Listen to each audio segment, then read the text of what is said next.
días, mi nombre es Sara Buitrago y el día de hoy les hablaré sobre el problema 7.54. Voy a demostrar la relación termodinámica que conecta la diferencia entre las capacidades caloríficas a campo magnético constante a magnetización constante con las susceptibilidades magnéticas.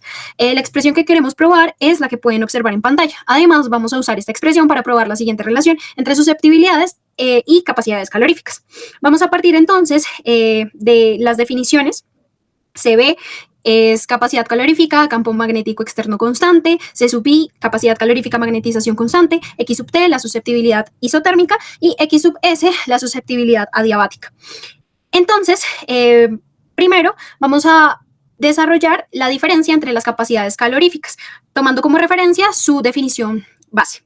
Vista anteriormente. Entonces, utilizando la relación termodinámica para el diferencial de la entropía y reemplazándolo dentro de la definición de la diferencia de las capacidades caloríficas, encontramos que esta es igual a la temperatura por la derivada de la entropía con respecto a la magnetización a temperatura constante por la derivada de la magnetización con respecto a la temperatura a campo constante. Entonces, para poder encontrar la derivada de la entropía con respecto a la magnetización a temperatura constante, vamos a partir de la energía libre de Helmholtz, la cual pueden observar en pantalla. Y de allí vamos a obtener la relación de Maxwell asociada. Entonces, encontramos que la derivada de la entropía con respecto a la magnetización a temperatura y número de partículas constante es igual a menos mu sub 0 por la derivada del campo con respecto a la temperatura a magnetización y número de partículas constante. Podemos entonces utilizar la relación entre derivadas y encontramos así la derivada con respecto a la magnetización a temperatura constante, la cual es igual a mu sub 0 por la derivada de la magnetización con respecto a la temperatura a campo constante sobre la derivada de la magnetización con respecto al campo a temperatura constante.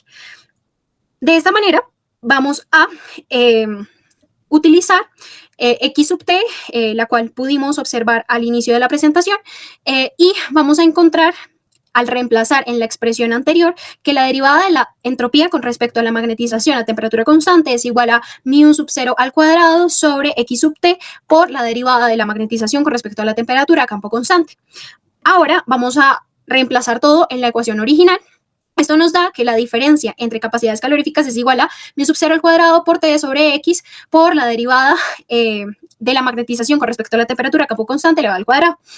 Ahora, para la relación 2, tenemos que recordar pues, la definición de la susceptibilidad adiabática y vamos a partir de la diferencia entre susceptibilidades. Ahora, utilizando la regla de la cadena, podemos encontrar que la derivada de la magnetización con respecto al campo a temperatura constante menos la derivada de la magnetización con respecto al campo con entropía constante es igual a la derivada de la magnetización con respecto a la entropía a campo constante por la derivada de la entropía con respecto al campo a temperatura constante. Entonces, vamos a utilizar las relaciones de Maxwell y la definición de la capacidad calorífica a campo constante. Entonces, podemos hallar así que pues la derivada de la entropía con respecto al campo a temperatura constante es igual a mu sub 0 por la derivada de la magnetización con respecto a la temperatura a campo constante. Reorganizando y utilizando las definiciones, podemos encontrar que la diferencia, y reemplazando dentro de la ecuación obtenida anteriormente, podemos encontrar que la diferencia de susceptibilidades es igual a mu sub 0 al cuadrado por la temperatura por la derivada de la magnetización con respecto a la temperatura a campo constante elevado al cuadrado sobre la capacidad calorífica a campo constante. Entonces, utilizando la relación obtenida en el apartado anterior, podemos encontrar que la diferencia entre susceptibilidades es igual a X sub T por C sub B menos C sub I sobre C sub B.